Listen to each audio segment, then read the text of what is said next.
Iblis volunteered that if he can come with the angels to kill these corrupted jinns on the earth, and Allah Azza wa Jal gave him permission.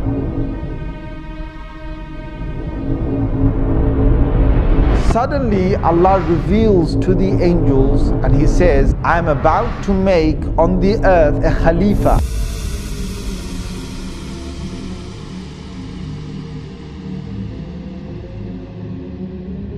Now Iblis is a creation of God. Iblis is a creation of God. Iblis is a jinn. Iblis is, he's made of fire, which the Quran talks again in several places that he's made of fire. But where did Iblis come from? And were there the likes of Iblis before? So the Mufassirun have commented. Again, this is based on those narrations that I talked about earlier. And what Allah Azza wa Jal did is that He created a whole creation of jinns that were on the earth. And this you will find in many of the early Mufassirun have commented on this. He created them on the earth and they had got taklif. Now what is taklif? Taklif is that God's now given them a responsibility to recognize Him.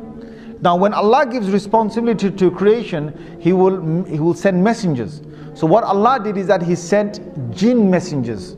So before there was human messengers, before Adam alayhi salam, who was the first human messenger, there were many jinn messengers that Allah Azza wa Jal sent to them.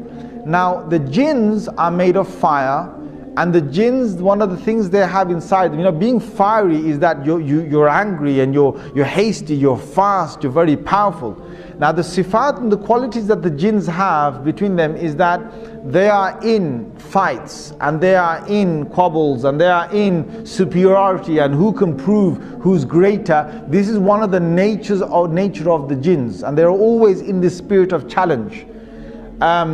Now there are good jinns. Allah Azza wa Jal has said that in Surah Jinn itself. He's talked about two different groups of jinns, and He said the salihun, and there's those who are pious and those who are not pious. Now the ones that were on the earth were both types, and messengers came down. But the messengers in the many numbers were killed by the jinns on the earth. And there was great corruption that prevailed on the earth. There was great corruption that prevailed on the earth.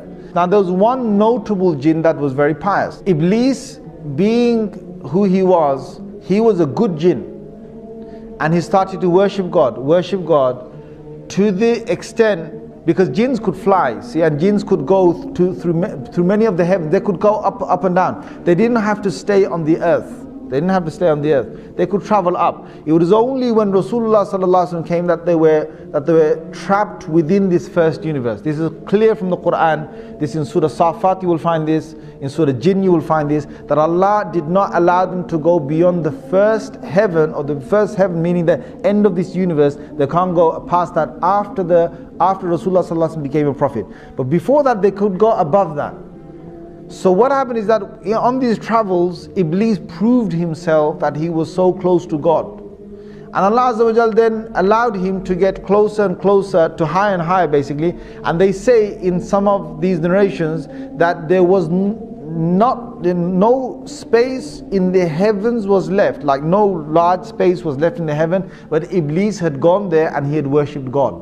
So he was a very, very, very close, you could say jinn, servant jinn, however you want to put it, to God. Until then, Allah Azza wa Jal allowed him to come in the company of the malaika, of the angels.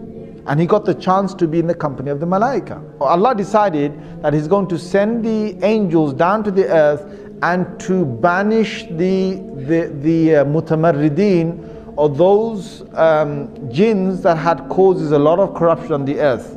So this group was going to come down and they're going to kill many of these jinns that were just out of control.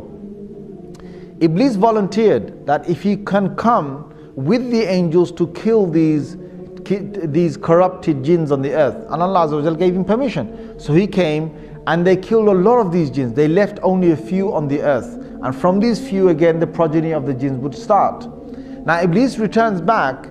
Now many, maybe hundreds of years, I don't know, whatever is going by, because jinns have very long lives. They don't have short lives that the human beings that, we only have 60, 70, 100 years. They have hundreds of years. Perhaps they could have a few thousands of years of living.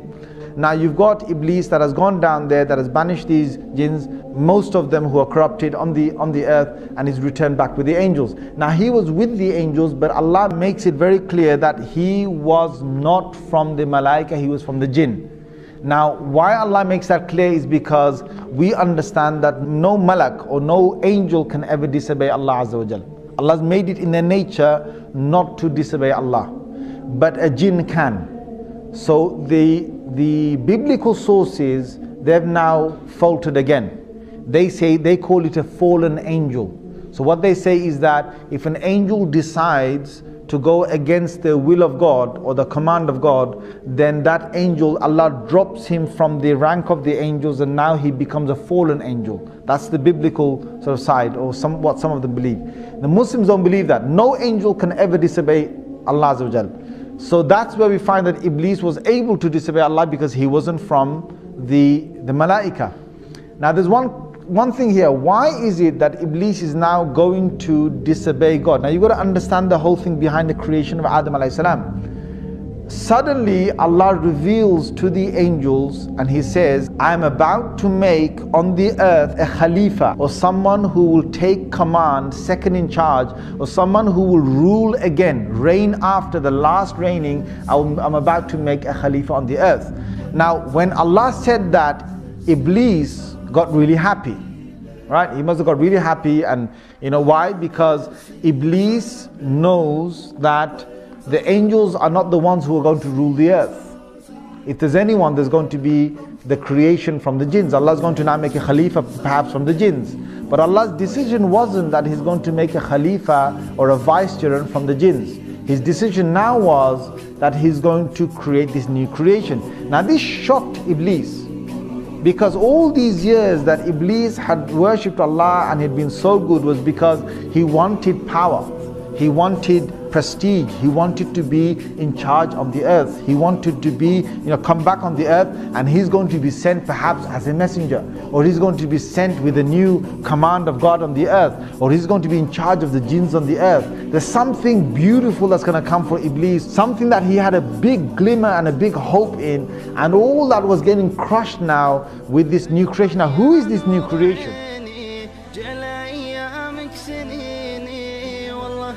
الشوق يضرب بين مأساة وحنيني قلتها والله شاهد بإن في حبك أجاهد أدعي المولى بتكلف إن في حبك أجاهد.